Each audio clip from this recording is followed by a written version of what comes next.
بسم اللہ الرحمن الرحیم اللہم صلی علی محمد وعلی آل محمد وبارک وسلم رب اشرح لی صدری ویسر لی امری واحلل عقدۃ من لسانی یفقہوا قولی واجعل لی وزیرا من اہلی آمین یا رب العالمین۔ السلام علیکم ورحمۃ اللہ وبرکاتہ۔ ناظرین ہم خوش آمدید کہتے ہیں اور سلسلہ جاری دورہ ترجمہ قرآن حکیم کا، اور ہم مطالعہ شروع کر رہے ہیں سورۃ البقرہ کی آیت نمبر 215 سے۔ ارشاد ہوا اعوذ باللہ من الشیطان الرجیم بسم اللہ الرحمن الرحیم یسألونک ماذا ينفقون۔ اے نبی صلی اللہ علیہ وسلم آپ سے سوال کرتے ہیں کیا کچھ خرچ کریں۔ قل آپ فرما دیجئے ما انفقت من خیر فللوالدین والاقربین والیتامی والمساکین وابن السبیل، کہ تم جو مال خرچ کرو تو ماں باپ کے لیے اور رشتہ داروں اور یتیموں اور محتاجوں اور مسافروں کے لیے ہے۔ تو کن کن پر خرچ کیا جائے اس کی تفصیل آ رہی، البتہ یاد رہے ماں باپ کی تو کفالت کی ذمہ داری آ جاتی ہے بیٹوں پر، جی، اور ماں باپ کو زکوٰۃ بھی نہیں دی جا سکتی، ان کی تو کفالت ہی ہم نے کرنی ہے، اور یہ کوئی ان پر احسان نہیں جتا رہے بلکہ اللہ کے حکم پر عمل کریں گے۔ کب ہم کیا تھے اور انہوں نے پال پوس کر ہمیں اللہ کے فضل سے جوان کیا۔ ہاں پھر رشتہ دار ہیں، ان میں اگر کوئی صاحب نصاب نہ ہوں اور مستحقین، ان کو زکوٰۃ تک بھی دی جا سکتی ہے۔ یتیم، مسکین اور مسافروں پر خرچ کرنے کی تعلیم دی گئی۔ یہ حقوق العباد کے حوالے سے بھی دین رہنمائی عطا کرتا ہے، تو انفاق کے حوالے سے یہ پہلو بھی سامنے آ گیا۔ وَمَا تَفْعَلُوا مِنْ خَيْرٍ فَإِنَّ اللَّهَ بِهِ عَلِيمٌ، اور تم جو نیکی کرو گے تو بے شک اللہ تعالیٰ اسے جاننے والا ہے۔ اللہ کو معلوم ہے نا، تو پھر فوٹو کھنچوانے کی ضرورت نہیں ہے، بینر لگوانے کی ضرورت نہیں ہے، شکریہ فلاں شکریہ فلاں، ہاں جی، کوئی اس کی ضرورت نہیں ہے۔ نیکی کرے اللہ کے لیے، اللہ تعالیٰ کو خوب معلوم ہے۔ انفاق کے بعد اب قتال کا بیان، اور قتال یعنی جنگ اچھی تو نہیں لگتی نا، لیکن آئیے اللہ تعالیٰ کے کلام سے پوچھیں کہ اللہ تعالیٰ کس پیرائے میں ہمیں بتا رہا ہے۔ کتب علیکم القتال وہو کرہ لکم، تم پر قتال کرنا فرض کیا گیا ہے اور وہ تمہیں ناگوار محسوس ہو رہا ہے۔ وعسى ان تکرہوا شیئا وہو خیر لکم، اور ممکن ہے کہ تم ایک بات کو ناپسند کرو اور وہ تمہارے لیے بہتر ہو۔ وعسى ان تحبوا شیئا، اور عین ممکن ہے کہ تم ایک چیز کو ناپسند کرو، تم ایک چیز کو پسند کرو۔ وعسى ان تحبوا شیئا، اور ممکن ہے کہ تم ایک شے پسند کرو، وہو شر لکم، اور وہ تمہارے لیے بری ہو۔ اللہ اکبر، کیا فرما رہے اللہ، تم ہو سکتا ہے ایک بات کو ناپسند سمجھو، ناگوار سمجھو، اس میں خیر ہو، اور ایک بات تمہیں بڑی اچھی لگ رہی ہے بہت اٹریکٹیو لگ رہی ہے، اور اسی میں تمہارے لیے شر ہو۔ اگلا جملہ بڑا کمال کا اللہ رب العالمین کا کلام ہے نا، اللہ اکبر، واللہ یعلم وانتم لا تعلمون، اور اللہ تعالیٰ جانتا ہے تم نہیں جانتے۔ بچہ انگاروں میں ہاتھ ڈالتا، اس کو لائٹ نظر آتی، ہم کہتے تجھے نہیں پتا، ہمیں پتا ہے، ہاتھ ہٹا بھائی، ہم کہتے ہمیں پتا ہے تجھے نہیں پتا۔ اللہ فرما رہا ہے تمہیں نہیں پتا، مجھے پتا ہے۔ اللہ کا علم کامل ہے، تو اگر اس سے قتال کا حکم دیا جو تمہیں ناگوار لگ رہا ہے اس میں خیر ہے۔ کیوں؟ آگے اللہ تعالیٰ نے بتا دیا تمہیں شے ناگوار لگے اسی میں خیر ہو، تمہیں شے اچھی لگے اور اسی میں شر ہو، اللہ جانتا تم نہیں جانتے۔ اس کے بعد اگلا رکوع ہے، قتال کا ذکر آ رہا ہے، انفاق کا ذکر آ رہا ہے، اور کچھ معاملات کے حوالے سے بھی رہنمائی ہے۔ یسألونک عن الشہر الحرام قتال فیہ، اے نبی صلی اللہ علیہ وسلم آپ سے سوال کرتے ہیں حرمت والے مہینے میں جنگ کے بارے میں۔ قل قتال فیہ کبیر، آپ فرما دیجئے اس میں جنگ کرنا بڑا گناہ کا معاملہ ہے۔ پس منظر کیا ہے؟ حرمت والے مہینوں میں جنگ کرنا منع ہے، اور کہیں ایک جھڑپ کا معاملہ ہو گیا وادی نخلا میں، ایک ایکسپیڈیشن نبی علیہ السلام نے ایک مہم بھیجی تھی صلی اللہ علیہ وسلم، اور وہاں مدبھیڑ کا معاملہ ہو گیا کفار سے، اور ایک مشرک قتل ہو گیا، اور یہ جمادی الثانی کی آخری تاریخ تھی، اور یعنی کہ آگے رجب کا معاملہ آ رہا تھا، تو بات یہ ہوئی کہ انہوں نے سمجھا کہ جمادی الثانی کی آخری تاریخ ہے، جبکہ رجب کا معاملہ شروع ہو گیا تھا، ایک مغالطے کا معاملہ تھا، تو مشرکین نے بڑا شور بچا دیا، دیکھیے جی حرمت والے مہینے کی حرمت پامال کر دی، حرمت والے مہینے کی حرمت پامال کر دی۔ ایسے موقع پر لوگوں کو بہت ساری باتیں یاد آ جاتی ہیں نا۔ اللہ تعالیٰ فرما رہے ہاں قل قتال فیہ کبیر، آپ فرما دیجیے اس میں جنگ کرنا بڑا گناہ کا معاملہ ہے، لیکن وصد عن سبیل اللہ، اور اللہ تعالیٰ کے راستے سے روکنا، وکفر بہ، اور اللہ تعالیٰ کا کفر کرنا یعنی انکار کرنا، والمسجد الحرام، اور مسجد حرام سے روکنا، واخراج اہلہ منہ، اور اس کے لوگوں کو وہاں سے نکالنا، اکبر عند اللہ، اللہ تعالیٰ کے نزدیک سب سے بڑھ کر گناہ کی بات ہے۔ اللہ اکبر، یہ حرمت والے مہینے میں اگر کوئی جھڑپ کا معاملہ ہو گیا، غلط ہوا ہے معاملہ، یعنی کہنا چاہیے کہ حرمت والے مہینے میں نہیں ہونا چاہیے تھا، مگر ان مشرکوں نے جو شور مچایا ہے، ان مشرکوں کا حال کیا ہے؟ اللہ کے راستے سے روکتے ہیں، اللہ کا کفر کرتے ہیں، مسجد حرام سے روکتے ہیں، وہاں کے رہنے والوں کو نکالتے ہیں، ہجرت پر مجبور کرتے ہیں۔ یہ جو جرائم کی لسٹ ہے، ان کے سنگین جرائم، یہ زیادہ بڑے جرائم ہیں اللہ تعالیٰ کی نگاہوں میں۔ اور فرمایا والفتنة اکبر من القتل، اور فتنہ قتل سے بھی بڑھ کر بھاری اور بڑا گناہ ہے۔ اور فتنہ وہی کہ جن حالات میں اللہ کی کامل بندگی ممکن نہ ہو اور زندگی اجیرن کی جا رہی ہو، حرام پر مجبور کیا جا رہا ہو، ایسے فتنے کے حالات کو فروغ کرنے، ختم کرنے کے لیے قتال کا حکم ہے۔ آیت نمبر 193 میں ذکر آ چکا۔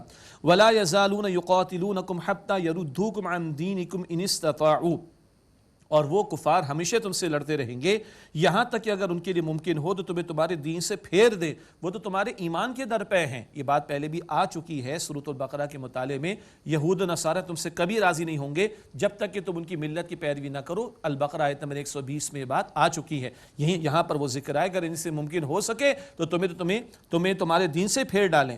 آگے اللہ تعالیٰ بتا رہا ہے دین سے پھر جانے والوں کے بارے میں، وَمَن يَرْتَدِدْ مِنْكُمْ عَنْ دِينِهِ فَيَمُتْ وَهُوَ كَافِرٌ، اور تم میں سے جو پھر جائے اپنے دین سے اور مر جائے اس حال میں کہ وہ کافر ہی رہے، فَأُولَئِكَ حَبِطَتْ أَعْمَالُهُمْ فِي الدُّنْيَا وَالْآخِرَةِ، تو یہی وہ لوگ ہیں جن کے اعمال ضائع ہو گئے دنیا اور آخرت میں، وَأُولَئِكَ أَصْحَابُ النَّارِ هُمْ فِيهَا خَالِدُونَ، اور یہی لوگ آگ والے ہیں اور وہ اس میں ہمیشہ رہیں گے۔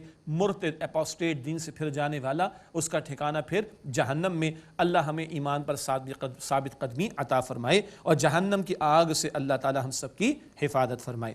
ان الذین آمنوا والذین ہاجروا وجاہدوا فی سبیل اللہ، بے شک جو ایمان لائے اور جنہوں نے ہجرت کی اور اللہ تعالیٰ کے راستے میں جہاد کیا، اولئک یرجون رحمت اللہ، یہ لوگ ہیں جو اللہ تعالیٰ کی رحمت کی امید رکھتے ہیں۔ اللہ کی رحمت کی دعا تو کرتے ہیں، اس کی رحمت کی امید رکھنا ہے تو یہ کام تو کرو، ایمان۔ جب موقع ہجرت اور جب موقع جہاد فی سبیل اللہ کا معاملہ یہ کرو تو اللہ تعالیٰ کی رحمت کے مستحق بنو گے۔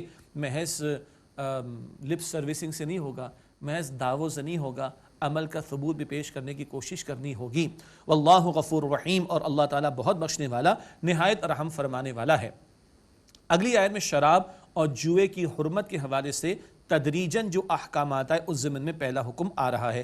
یسألونک عن الخمر والمیسر، اے نبی صلی اللہ علیہ وآلہ وسلم آپ سے پوچھتے ہیں شراب اور جوئے کے بارے میں، قل فیہما اثم کبیر ومنافع للناس، آپ فرما دیجئے ان دونوں میں بڑا گناہ ہے اور ہاں لوگوں کے لیے کچھ فائدے کی چیزیں بھی ہیں۔ ذرا جوئے میں جیت گئے تو کچھ وقتی طور پر پیسہ مل گیا، اور شراب پی کر کچھ لوگوں نے سمجھا کہ تھوڑا غم غلط کر لیا، انا للہ و انا الیہ راجعون، یہ چھوٹا بڑا کوئی فائدہ لیکن گناہ بڑا ہے۔ فاثمہما اکبر من نفعہما، اور ان دونوں کا گناہ ان کے فائدے سے بہت بڑا ہے۔ یہ پہلا تدریجی حکم آیا، بعد میں سورہ نساء اور سورۃ المائدہ میں مزید احکامات آئے۔ سورہ نساء کی آیت نمبر 43 میں، سورہ مائدہ کی آیت نمبر 90 اور 91 میں وہ تفصیل بعد میں آ جائے گی۔ اللہ تعالیٰ شراب، جوا اور جتنی حرام چیزیں ہیں اور حرام امور ہیں ان سے ہم سب کو بچنے کی توفیق عطا فرمائے۔ وَيَسْأَلُونَكَ مَاذَا يُنْفِقُونَ، اور اے نبی علیہ السلام آپ سے پوچھتے ہیں کہ وہ کتنا خرچ کرے۔ قُلِ الْعَفْوَ، آپ فرما دیجئے جو عفو یعنی ضرورت سے زائد ہو۔ اللہ اکبر کبیرہ، یہ انتہائی شکل ہے۔ ضرورت پوری ہو گئی، باقی بس اللہ کی راہ میں دے دو، اللہ اکبر کبیرہ۔ نبی مکرم علیہ السلام نے تو اسی سطح پر زندگی بسر کی ہے۔ آپ کا لیونگ سٹینڈرڈ کیا تھا؟ کبھی زکوٰۃ ادا نہیں کی، کیوں؟ اتنا مال ہی نہیں تھا کہ جس پہ زکوٰۃ اپلیکیبل ہو۔ ہاں امت کو یہ تقاضا نہیں کیا گیا، مگر امت کو اس ساری کیفیت کو سامنے رکھ کر آگے سے آگے بڑھنے کی کوشش کرنی چاہیے۔ ایک ہے دین کا قانونی پہلو کہ زکوٰۃ تو دینی ہے، اور منیمم کیا ہے تقاضا؟ زکوٰۃ اللہ کی راہ میں دو۔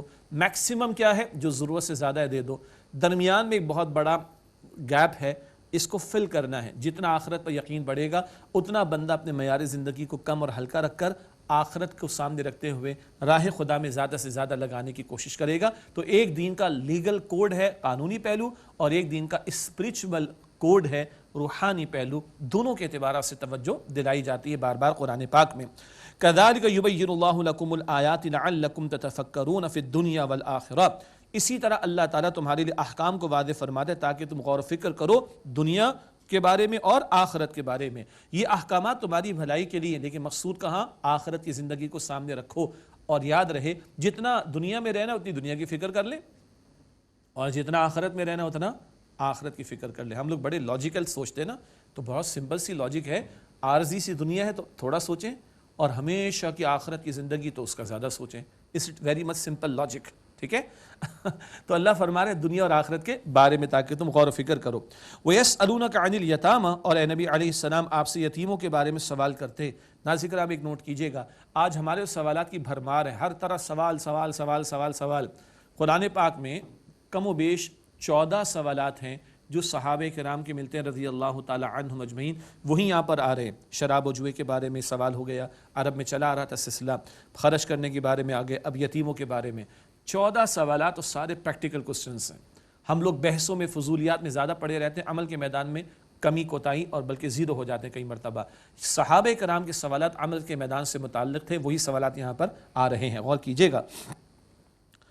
وَيَسْأَلُونَكَ عَنِ الْيَتَامَى، اور اے نبی علیہ السلام آپ سے یتیموں کے بارے میں سوال کرتے ہیں۔ قُلْ إِصْلَاحٌ لَهُمْ خَيْرٌ، آپ فرما دیجئے ان کی اصلاح کا معاملہ کرنا بہتر بات ہے۔ ہمارا دین یتیموں کے بارے میں بہت تعلیم دیتا ہے۔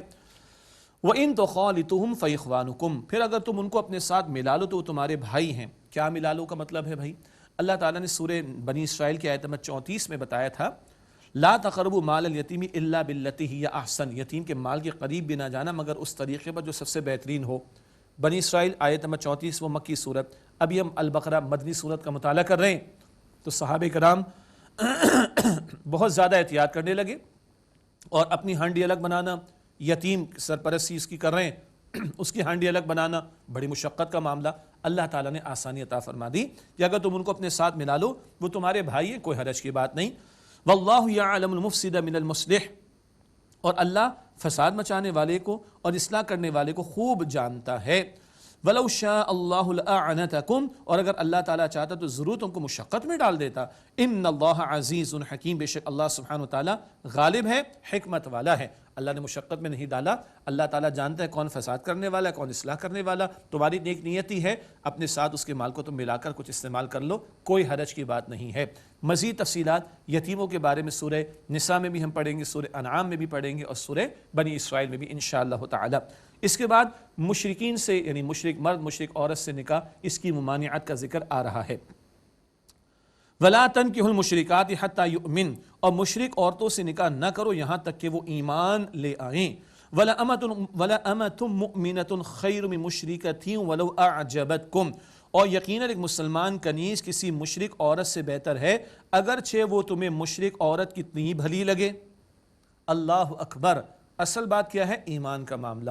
تو مشرک عورت سے مسلمان مرد کا نکاح نہیں ہو سکتا، اسی طرح مشرک مرد سے مسلمان عورت کا نکاح نہیں ہو سکتا۔ تو مسلمان مرد ہے، مشرک عورت سے نکاح نہیں ہو سکتا، اور مسلمان عورت ہے، مشرک مرد سے نکاح نہیں ہو سکتا۔ وہ بات آگے آ رہی ہے۔ وَلَا تُنْكِحُوا الْمُشْرِكِينَ حَتَّى يُؤْمِنُوا، اور مسلمان عورتوں کا مشرکوں سے نکاح نہ کرو یہاں تک کہ وہ مشرک یعنی مرد ایمان لے آئیں۔ وَلَعَبْدٌ مُؤْمِنٌ خَيْرٌ مِّن مُشْرِكٍ وَلَوْ أَعْجَبَكُمْ، اور یقیناً مسلمان غلام بہتر ہے مشرک مرد سے، چاہے وہ مشرک مرد تمہیں کتنا بھلا لگے، بڑا ہینڈسم ہے، ظاہری طور پر بڑا اسمارٹ ہے، اور بہت بڑا فنکار بھی شاید ہوگا، بڑا مالدار بھی ہوگا، نہیں، شرک پر ہے تو جہنم میں جانے والی بات ہے، یہ شرک اور لے جانے والی بات ہے۔ مسلمان غلام بہتر ہے اس مشرک کے مقابلے میں۔ مسئلہ کیا ہے؟ مسئلہ ہے کہ یہ جو نکاح کا بندھن ہے نا، یہ گڑیا گڈے کا کھیل نہیں ہے، یہ زندگی بھر کا ایک بندھن ہوتا ہے، اس کا قلب پر، تمدن پر، نسلوں پر اثر پڑتا ہے۔ اور آج ہم دیکھ رہے ہیں جن مسلمانوں کو اللہ کا خوف نہیں رہا، مشرکوں سے نکاح بھی ہو رہا ہے، زندگیاں برباد ہو رہی ہیں، اولاد کا تو پتہ ہی کچھ نہیں ہے، کل کیا جواب دیں گے اللہ سبحانہ وتعالی کو۔ آگے سنیے، فرمایا اولئک یدعون الی النار، یہ مشرک جہنم کی آگ کی طرف دعوت دیتے ہیں۔ واللہ یدعو الی الجنۃ والمغفرۃ باذنہ، اور اللہ تعالیٰ دعوت دیتا ہے اپنے حکم سے جنت اور بخشش کی طرف۔ تو اب کس کی مانیں گے؟ مشرکوں کی مانیں گے، یہ اللہ تعالیٰ کی۔ تو مشرکوں سے نکاح کی ممانعت کا یہاں پر تفصیلی ذکر آ گیا۔ فرمایا وَيُبَيِّنُ آيَاتِهِ لِلنَّاسِ لَعَلَّهُمْ يَتَذَكَّرُونَ، اور اللہ سبحانہ وتعالیٰ لوگوں کے لیے اپنے احکام واضح فرماتا ہے تاکہ وہ نصیحت حاصل کریں۔ یہ 27 رکوع البقرہ کے مکمل ہوئے۔ جی ابھی صبر کرنا ہے، ہم نے 40 رکوع ہیں سورۃ البقرہ میں، انشاءاللہ کل یا آج جب اللہ تعالیٰ چاہیں گے تکمیل ہوگی۔ البتہ اب 4 رکوع بڑے قیمتی آ رہے ہیں۔ اب جب میں یہ کہہ رہا ہوں بڑے قیمتی، سب رکوع قیمتی، مگر جو اب رکوع آ رہے ہیں وہ گھریلو زندگی کے بارے میں بہت قیمتی ہیں۔ رکوع نمبر 28، 29، 30، 31، 4 رکوع کنزیکٹیو ہیں، اور ہم قتال کی بات کرتے ہوئے آئے، انفاق کی بات کرتے ہوئے آئے، غلبہ دین کی بات کرتے ہوئے آئے، اور بہت سارے احکامات۔ اب آپ دیکھیے گھر کو کنفائنڈ کر کے اس سے متعلقہ ہدایات، اللہ کا عجیب کلام، سبحان اللہ، عجیب عربی میں خوبصورت کو کہتے ہیں، ریمارکیبل کو کہتے ہیں۔ کبھی آسمان و زمین کی باتیں ہو رہی ہیں، کبھی قتال کی باتیں ہو رہی، کبھی انفاق کی باتیں ہو رہی، کبھی جہاد کی باتیں ہو رہی، کبھی کفار کی باتیں ہو رہی، کبھی مشرکوں کی باتیں ہو رہی، کبھی منافقین کا ذکر آ رہا ہے، اور کبھی گھریلو زندگی کا ذکر آ رہا ہے۔ کیا تنوع اور ورائٹی آف ٹاپکس ہے اللہ رب العالمین کے کلام میں۔ اب 4 رکوع جو آ رہے ہیں معاملات کے حوالے سے، گھریلو زندگی کے حوالے سے، معاشرت کے حوالے سے رہنمائی ہے، اور اگلے رکوع کے اندر خواتین سے متعلقہ کچھ امور کے بارے میں رہنمائی عطا ہو رہی ہے اور کچھ اور ہدایات بھی۔ ارشاد ہوا وَيَسْأَلُونَكَ عَنِ الْمَحِيضِ، اور اے نبی صلی اللہ علیہ وسلم آپ سے وہ حالت حیض کے بارے میں پوچھتے، خواتین کے مخصوص ایام کا معاملہ۔ قُلْ هُوَ أَذًى، آپ فرما دیجئے وہ گندگی کا معاملہ، ایک ناپاکی کا معاملہ ہو جاتا ہے۔ فَاعْتَزِلُوا النِّسَاءَ فِي الْمَحِيضِ، بس تم عورتوں سے علیحدہ رہو حالت حیض میں۔ علیحدہ رہنے سے مراد جو شوہر اور بیوی کا حتمی تعلق ہے وہ قائم نہ کیا جائے، باقی ساتھ کھائیں گے، پیئیں گے، سوئیں گے، آرام کریں گے، کچھ منع نہیں ہے۔ حتمی جو تعلق ہے زوجین کا اس کو منع کیا گیا ہے۔ یہ ہے اعتدال جو ہمارے دین نے بتایا، اور دنیا کے مذاہب کے اندر انتہا، کبھی اس کو اچھوت بنا کر گھر سے باہر رکھ دیا جاتا تھا اور کبھی دوسری انتہا پر ہر طرح کا تعلق قائم ہوتا تھا۔ ان انتہاؤں سے روک کر اعتدال والا رویہ اختیار کرنا، یہ ہمارے دین نے تعلیم عطا فرمائی ہے۔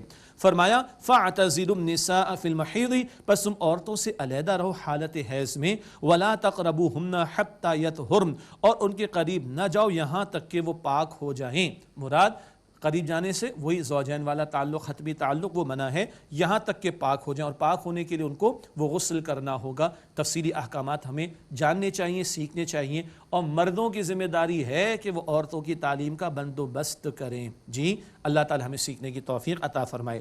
وَلَا تَقْرَبُوهُنَّ حَتَّى يَطْهُرْنَ، اور ان کے قریب نہ جاؤ یہاں تک کہ وہ پاک ہو جائیں۔ فَإِذَا تَطَهَّرْنَ فَأْتُوهُنَّ مِنْ حَيْثُ أَمَرَكُمُ اللَّهُ، پس جب وہ پاک ہو جائیں تو تم ان کے پاس آؤ جہاں سے اللہ سبحانہ وتعالی نے تمہیں حکم دیا ہے۔ مراد یہ وہ فطری طریقہ ہے، انسانوں میں ودیعہ شدہ ہے، اور وہ تعلق اس طریقے پر قائم کرنا مقصود ہے کہ اولاد کا حصول بھی اس میں ممکن ہو سکے۔ یہ اللہ تعالیٰ نے فطرت انسانی میں ودیعت کر رکھا ہے، اس فطری جائز طریقے کو اختیار کرو۔ اگلی آیت کریمہ میں بہت قیمتی نقطہ آ رہا، بلکہ آیت کے اگلے حصے میں بڑا قیمتی نقطہ آ رہا ہے۔ ان اللہ یحب التوابین ویحب المتطہرین، بے شک اللہ تعالیٰ پسند فرماتا ہے، محبت فرماتا ہے کن سے؟ خوب توبہ کرنے والوں سے محبت فرماتا ہے، اور اللہ محبت فرماتا ہے کن سے؟ خوب پاکیزگی اختیار کرنے والوں سے۔ توبہ کا ذکر پہلے، طہارت کا ذکر بعد میں، غسل کی طرف اشارہ بھی آ گیا، وہ سنت رسول کی تعلیم ہے صلی اللہ علیہ وسلم۔ یہاں پاک ہونے کے لیے غسل خواتین کو کرنا ہوتا ہے، لیکن یہ جو آیت کریمہ کا اختتام ہے، پہلے توبہ کا بیان، پھر طہارت کا بیان۔ ایک ظاہر کی طہارت ہے، وضو غسل جس کے لیے کیا جاتا ہے، ایک باطن کی طہارت ہے جس کے لیے توبہ کی جاتی ہے، اور بڑا پیارا جملہ ہے کہ توبہ کیا ہے؟ یہ روح کا غسل ہے۔ اللہ اکبر! یہ روح جو آلودہ ہو جاتی گناہوں سے، اس کا غسل کیا ہے؟ توبہ۔ توبہ کا ذکر پہلے، طہارت کا ذکر بعد میں، باطن کی پاکیزگی زیادہ اہم، اس کا ذکر پہلے، اور پھر ظاہر کی پاکیزگی کا ذکر ہوا۔ اگلے الفاظ آپ غور فرمائیے گا، بڑے شائستہ انداز میں یہ زوجین کے معاملات کو اللہ تعالیٰ بیان فرما رہا ہے۔ یہ اعجاز ہے قرآن پاک کا۔ نساؤکم حرث لکم، تمہاری بیویاں تمہارے لیے کھیتیاں ہیں۔ ارے بھائی آدمی بیج ڈالتا ہے فصل کے لیے، تو زوجین کے تعلق ایک بڑا حاصل کیا ہے؟ اولاد کا حصول۔ فَأْتُوا حَرْثَكُمْ أَنَّا شِئْتُمْ، پس تم اپنی کھیتی میں آؤ جہاں سے چاہو۔ وَقَدِّمُوا لِأَنفُسِكُمْ، اور اپنے لیے آگے کی تدبیر کرو، تعلق قائم کرنا اور سکون حاصل کرنا، لذت حاصل کرنا، سب کچھ ٹھیک ہے، البتہ وہ حتمی تعلق کے تعلق سے کیا بتایا جا رہا ہے؟ اولاد جو تدبیر کرنی مستقبل کی، وہ کیا؟ اولاد کے حصول کو پیش نظر رکھو، اور اس کے لیے حتمی تعلق کیا ہے؟ ہم سب اس سے واقف ہیں۔ وَقَدِّمُوا لِأَنفُسِكُمْ، اور اپنے لیے آگے کی تدبیر کرو، اشارہ اولاد کے حصول کی طرف۔ وَاتَّقُوا اللَّهَ وَاعْلَمُوا أَنَّكُمْ مُلَاقُوهُ، اور اللہ تعالیٰ کا تقوی اختیار کرو اور تم جان لو کہ تم اللہ تعالیٰ سے ملاقات کرنے والے ہو۔ ان احکامات کا خیال کون رکھے گا؟ جس کو اللہ کا خوف ہے، جس کو اللہ کے سامنے جواب دہی کا احساس ہے، وہی ان احکامات پر عمل کرے گا۔ اور آگے تفصیلی احکامات طلاق اور رضاعت اور خلا اور عدت کے بارے میں آ رہے ہیں، تفصیلی بات آگے کریں گے کہ جس کو اللہ کا خوف ہوگا وہ ان احکامات کی پاسداری کرے گا، ورنہ تو پھر لوگ کیا کچھ نہیں کرتے۔ اللہ کی پناہ، اللہ ہم سب کی حفاظت فرمائے۔ وَاعْلَمُوا أَنَّكُمْ مُلَاقُوهُ، اور جان رکھو کہ تم اللہ تعالیٰ سے ملاقات کرنے والے ہو۔ وَبَشِّرِ الْمُؤْمِنِينَ، اور اے نبی صلی اللہ علیہ وسلم ایمان والوں کو بشارت دے دیجئے۔ وَلَا تَجْعَلُوا اللَّهَ عُرْضَةً لِأَيْمَانِكُمْ، اور اپنی قسموں کے لیے اللہ تعالیٰ کے نام کو آڑ نہ بناؤ۔ أَن تَبَرُّوا وَتَتَّقُوا وَتُصْلِحُوا بَيْنَ النَّاسِ، کہ تم حسن سلوک کرنے اور تقوی اختیار کرنے اور لوگوں کے درمیان صلح کرانے سے باز رہو گے۔ کبھی انسان فطرت اس میں ذرا کمزوریاں بھی ہیں کہ انسان کبھی وقتی جذبے سے مغلوب ہو کر قسم اٹھا لیتا ہے میرے باپ کی توبہ جو آئندہ میں ان کے درمیان صلح کرانے کی کوشش کروں، میری توبہ کہ آئندہ میں اس کی کبھی مدد کروں، نہیں، یہ جذبات سے مغلوب ہو کر آدمی قسم اٹھا لیتا ہے، یہ رویہ درست نہیں۔ تو اللہ کی قسم ایسے نہ اٹھاؤ کہ تم نیکی کا کام نہیں کرو گے، تقوی کی روش اختیار نہیں کرو گے اور تم لوگوں کے درمیان صلح نہیں کراؤ گے، ایسا نہ کرو، بلکہ اعتدال پر رہو اور خیر کا موقع ملے، نیکی کا عمل کرنے کا موقع ملے کر ڈالو۔ واللہ سمیع علیم، اور اللہ تعالیٰ خوب سننے والا، علم رکھنے والا ہے۔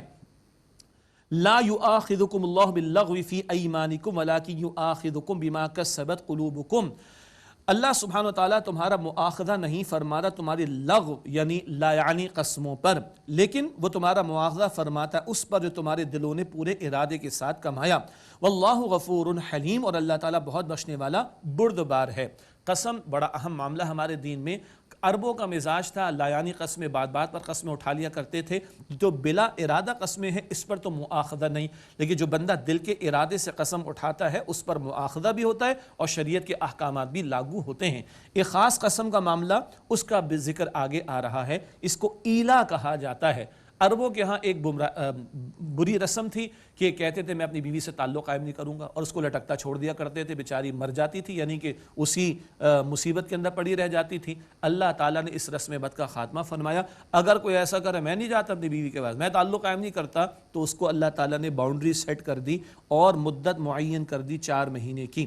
آگے فرمایا للذین یؤلون من نسائہم تربص 4 اشہر، ان لوگوں کے لیے جو اپنی عورتوں کے پاس نہ جانے کی قسم اٹھاتے ہیں انتظار کرنا ہے 4 مہینے۔ فَإِن فَاءُوا، پھر اگر وہ رجوع کر لیں، فَإِنَّ اللَّهَ غَفُورٌ رَحِيمٌ، تو بے شک اللہ تعالیٰ بہت بخشنے والا نہایت رحم فرمانے والا ہے۔ اللہ تعالیٰ نے عورتوں کا لحاظ رکھا اور 4 مہینے کی ایک مدت سیٹ کر دی۔ 4 مہینے کے اندر تمہارا دماغ ٹھکانے پر آ جانا چاہیے، تعلق قائم کرنا چاہو تو قائم کر لو۔ اب اگر قسم اٹھا لی تھی، قسم اٹھاتے تبھی ایلا کا معاملہ بنتا ہے، تو قسم توڑنا ہوگی، اس کا کفارہ دینا ہوگا۔ کفارے کا بیان سورہ مائدہ کی آیت نمبر 89 میں آ جائے گا انشاءاللہ۔ تو قسم توڑیں گے تبھی رجوع ہو سکے گا، کفارہ دینا پڑے گا، ٹھیک، اور 4 مہینے گزر گئے تو پھر شریعت کا حکم لاگو ہوگا، نکاح ختم ہو جائے گا۔ باقی تفصیلات تفاسیر میں دیکھی جا سکتی ہیں۔ فَإِن فَاءُوا فَإِنَّ اللَّهَ غَفُورٌ رَحِيمٌ، پس اگر وہ رجوع کر لے تو بے شک اللہ تعالیٰ بہت بخشنے والا نہایت رحم فرمانے والا ہے۔ وَإِنْ عَزَمُوا الطَّلَاقَ، اور اگر انہوں نے طلاق کا ارادہ کر لیا، فَإِنَّ اللَّهَ سَمِيعٌ عَلِيمٌ، تو بے شک اللہ تعالیٰ خوب سننے والا، علم رکھنے والا ہے۔ طلاق کے بارے میں مزید ہدایات آگے بھی آ رہی ہیں۔ وَالْمُطَلَّقَاتُ يَتَرَبَّصْنَ بِأَنفُسِهِنَّ 3 قُرُوء، اور طلاق یافتہ عورتیں اپنے آپ کو روکے رکھیں، یعنی انتظار کریں 3 حیض تک۔ وَلَا يَحِلُّ لَهُنَّ أَن يَكْتُمْنَ مَا خَلَقَ اللَّهُ فِي أَرْحَامِهِنَّ إِن كُنَّ يُؤْمِنَّ بِاللَّهِ وَالْيَوْمِ الْآخِرِ، اور ان کے لیے حلال نہیں کہ وہ چھپائیں وہ جو اللہ تعالیٰ نے ان کے رحموں میں پیدا کیا ہے، اگر وہ اللہ تعالیٰ پر اور آخرت کے دن پر ایمان رکھتی ہیں۔ یہ طلاق یافتہ عورت کی عدت کا ذکر آ رہا ہے، 3 حیض کا بیان۔ کچھ اور احکامات ہیں، چھوٹی عمر کی خواتین یا ایسی خواتین جن کو بڑھاپے کی وجہ سے حیض نہ آتا ہو، کچھ احکامات آئیں گے 28 پارے میں سورہ طلاق میں، وہاں ذکر آ جائے گا انشاءاللہ تعالی۔ تو یہ طلاق یافتہ عورت کی عدت کا ذکر آ رہا ہے، 3 حیض کا بیان۔ اور اگر حمل میں کچھ پیدائش کا معاملہ ہو گیا ایک بچے یا بچی کی، تو اس کو چھپانے کی اجازت نہیں۔ کس کے لیے کہا جا رہا ہے؟ اگر انکم نہ یؤمنن باللہ والیوم الآخر، اگر وہ اللہ تعالیٰ پر اور آخر کے دن پر ایمان رکھتی ہیں۔ وَبُعُولَتُهُنَّ أَحَقُّ بِرَدِّهِنَّ فِي ذَلِكَ إِنْ أَرَادُوا إِصْلَاحًا، اور ان کے شوہر ان کی واپسی کے زیادہ حقدار ہیں اس مدت میں اگر وہ اصلاح کا معاملہ کرنا چاہیں، معاملے کو سیٹ کرنا چاہیں۔ شوہر کو یعنی مرد کو طلاق دینے کا حق دیا تو وہ رجوع بھی کرے گا۔ عورت طلاق مانگ سکتی ہے، ذکر آگے آئے گا، جس کو ہم خلا بھی کہتے ہیں۔ تو ان کے شوہر ان کی واپسی کے زیادہ حقدار اس مدت میں اگر وہ اصلاح کا معاملہ کرنا چاہیں۔ ایک نقطہ نوٹ کر لیجئے گا، بار بار ذکر آئے گا، ابھی بات آئی جو اللہ اور آخرت پر ایمان رکھتا ہو۔ آج تو لوگوں نے دین کا کھلواڑ بنا رکھا ہے نا، دین کی تعلیمات سے دوری تو ہے ہی ہے، مذاق بھی اڑا رہے ہیں، ڈرامے بنائے جا رہے ہیں اور ڈائلاگ کے اندر شریعت کی تعلیمات کا مذاق اڑایا جا رہا ہے۔ عورتیں سڑکوں پر آ کر شریعت کی واضح تعلیمات کا انکار کرتی ہیں۔ اللہ ہدایت عطا فرمائے۔ ان احکامات پر عمل وہ کرے گا جس کو اللہ کا خوف ہے۔ جس کو اللہ کا خوف نہیں، وہ نکاح نہیں کر رہا ہے، تو باقی باتیں کہاں سے آئیں گی؟ یہ جملہ بہت تلخ محسوس ہوگا، لیکن میں عرض کر رہا ہوں، بعد میں بھی ذکر آ جائے گا۔ آگے فرمایا کہ وَلَهُنَّ مِثْلُ الَّذِي عَلَيْهِنَّ بِالْمَعْرُوفِ، اور عورتوں کے لیے حق ہے جیسے عورتوں پر مردوں کا حق ہے۔ جس طرح کی ذمہ داریاں عورتوں پر ڈالی گئی مردوں کے حق کے حوالے سے، ایسے حقوق عورتوں کو عطا کیے گئے، ہاں بالمعروف، بھلے طریقے پر، معروف طریقے پر۔ وَلِلرِّجَالِ عَلَيْهِنَّ دَرَجَةٌ، اور مردوں کو ان پر ایک درجہ حاصل ہے۔ یہ درجہ کیوں دیا گیا؟ سورہ نساء میں بھی انشاءاللہ پڑھ لیں گے، مشہور آیت ہے، آیت نمبر 34، مردوں کو یاد ہوتی ہے، الرجال قوامون علی النساء، مرد عورتوں پر قوام ہیں، وہاں تفصیل آ جائے گی۔ انتظامی معاملات چلانے کے اعتبار سے بھی، ڈسپلن کو برقرار رکھنے کے اعتبار سے بھی، کفالت کی ذمہ داری بھی مرد پر ہے، اور اتھارٹیٹیو رول بالآخر اس کو گھر میں دیا گیا۔ عورت اس کے انتظام میں رہے گی، مشاورت بھی ہوگی، سب کچھ ہوگا، لیکن معاملہ چلانے کے لیے، گھر کا سسٹم، انسٹیٹیوشن چلانے کے لیے فرمایا وَلِلرِّجَالِ عَلَيْهِنَّ دَرَجَةٌ، اور مردوں کو ان پر ایک درجہ برتری حاصل ہے۔ برتری اس میں کوئی عورت کو ڈی گریڈ نہیں کیا گیا، نظام چلانے کے لیے اتھارٹی مرد کو دی گئی۔ وَاللَّهُ عَزِيزٌ حَكِيمٌ، اور اللہ تعالیٰ غالب ہے، جو چاہے حکم دے، حکیم حکمت والا ہے، جو حکم اس نے عطا فرمایا وہ سراسر جو ہے وہ حکمت پر مبنی ہے، اسی کو مان لینے میں خیر ہے۔ ناظرین کرام، اسی کے ساتھ بیان مکمل ہوتا ہے، آئیے دعا کر لیتے ہیں مختصراً۔ بسم اللہ الرحمن الرحیم، اللہم صلی علی محمد وعلی آل محمد وبارک وسلم، ربنا تقبل منا انک انت السمیع العلیم وتب علینا انک انت التواب الرحیم۔ اے اللہ ان ساری محنتوں کو اپنی بارگاہ میں قبول فرما لے، یا اللہ ہم سب کی، ہمارے ماں باپ کی، ہمارے گھر والوں کی، تمام مسلمانوں کی مغفرت فرما، قرآن پاک سے تعلق کی مضبوطی کی توفیق دے، ہمارے صغیرہ کبیرہ تمام گناہوں کو بخش دے، اے اللہ ہمیں سچی توبہ کی توفیق عطا فرما دے، اے اللہ عفت والی، پاکیزگی والی زندگی عطا فرما دے، اے اللہ ہم سب کے حساب کو آسان فرما دے، اے اللہ قیامت کی ذلت اور رسوائی سے بچا دے، اے اللہ روز قیامت نبی اکرم صلی اللہ علیہ وسلم کی شفاعت نصیب فرما دے، یا اللہ ہم سب کو جہنم سے آزاد فرما دے، یا اللہ ہم سب کو جنت الفردوس عطا فرما دے، یا اللہ ہم سب سے راضی ہو جا، یا اللہ ہم سب سے راضی ہو جا، یا اللہ ہم سب سے راضی ہو جا۔ وصلی اللہ علی النبی الکریم وعلی آلہ واصحابہ اجمعین برحمتک یا ارحم الراحمین۔